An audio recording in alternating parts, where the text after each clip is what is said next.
News में सभी दर्शकों का स्वागत है। सुभाषनगर के राजा श्री रामेश्वर मित्र मंडल सुभाषनगर में ढोल नगाड़ों के साथ गणपति बप्पा का बड़े धूमधाम से हुआ आगमन। भिवंडी शहर में सुभाषनगर के श्री रामेश्वर मित्र मंडल द्वारा रविवार को सुभाषनगर के राजा गणपति बप्पा का भव्य आगमन हुआ। शिव मंदिर मुरलीधर कंपाउंड से लेकर सुभाषनगर तक धूमधाम से मनाया गया। इस वर्ष इस सार्वजनिक उत्सव का 44वां वर्ष है। शनिवार 7 सितंबर 2024 को गणेश चतुर्थी है और सभी जगह में गणपति बप्पा के आगमन की तैयारियां शुरू हो गई हैं। भिवंडी में गणपति बप्पा के आगमन की उत्साह देखी जा रही है। 10 दिनों तक चलने वाला ये त्योहार हर किसी के लिए बेहद खास होता है। बप्पा 7 तारीख को घर से आएंगे, लेकिन सार्वजनिक हलकों में गणपति बप्पा के आगमन का जश्न अभी से शुरू हो गया है। ढोल नगाड़ों के साथ भिवंडी में गणेश जी का आगमन शुरू हो गया है। हर साल की तरह इस बार भी मंडल द्वारा इस आगमन समारोह के लिए जबरदस्त तैयारियां की हैं। इस अवसर पर मंडल अध्यक्ष मारुति बाला साहेब देशमुख, उपाध्यक्ष अशोक रंगनाथ खामकर, सचिव राहुल विठोबा दुर्गुले, संयुक्त सचिव विनोद खामकर, कोषाध्यक्ष नामदेव बोरकर, मनोज बाफना, भंवर सिंह राठौड़, सलाहकार लक्ष्मण लागड़, दुर्योधन गोलांडे एवं अन्य पदाधिकारी उपस्थित थे।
श्री रामेश्वर मित्र मंडळ सुभाषनगर यांचं आगमन झालेलं आहे आणि आमच्या मंडळाला 44 वर्ष झालेलं आहे. स्वर्गीय सुरेश बाळासाहेब देशमुख हे संस्थापक होते आणि हो सुभाषनगरचा अत्यंत जुना गणपती आहे आणि जागृत गणपती आहे.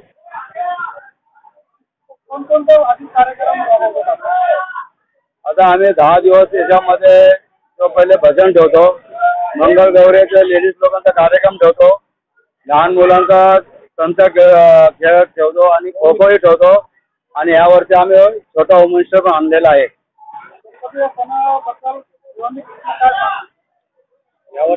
यावर्षी आमचं जे गणपती डेकोरेशन छत्रपती शिवाजी महाराजांचं आहे आणि बाप्पांना आमचं हे सांगणं आहे की भिवंडीतलं जे धंदा पाणी जो आज फार मंदवलेला आहे तर सगळ्या व्यापाऱ्यांना चांगलं सुखाने आणि भरभराटा धंदा होऊन दे आणि जेणेकरून लोकांना सुख शांती मिळून दे ही माझी बाप्पाची त्यांनी प्रार्थना आहे. गणपती आगमनापूर्वी जागोजागी खड्डे असणार मनपा काय ना काय दुर्लक्ष करीत आहे. आपण मनपा जाऊन काय कार्य करणार आहे? आता हे जे आमचं 19 साली 2019 साली जे 52 रस्ते पास झालते त्याच्यामध्ये आमच्या ते मार्कंडेश्वर मंदिर काँक्रीटकरांचा रस्ता झालेला आहे. माझ्याकडे लेटर पण आहे. पण इथले जे स्थानिक जे नगरसेवक आहेत त्यांनी तो रस्ता फिरवला आणि आज आमच्या या गैबीनगर असो, नागाव असो, सुभाषनगर असो या लोकांना आता तुम्ही जर बघितलं अत्यंत त्रास होतो. आता पप्पा आणायला किती त्रास झाला. आज तुम्ही 3 तास आमच्या बरोबर आहेत आणि मनपाला हे सांगतो की तुम्हाला सद्बुद्धी हो आणि आमच्या सुभाषनगरकडे लक्ष देऊन सिमेंट काँग्रेसचा रस्ता हो आणि आमचा सण जो आहे सुखाचा आणि समृद्ध राहून दे आणि आनंदाने उत्सव साजरा होईल.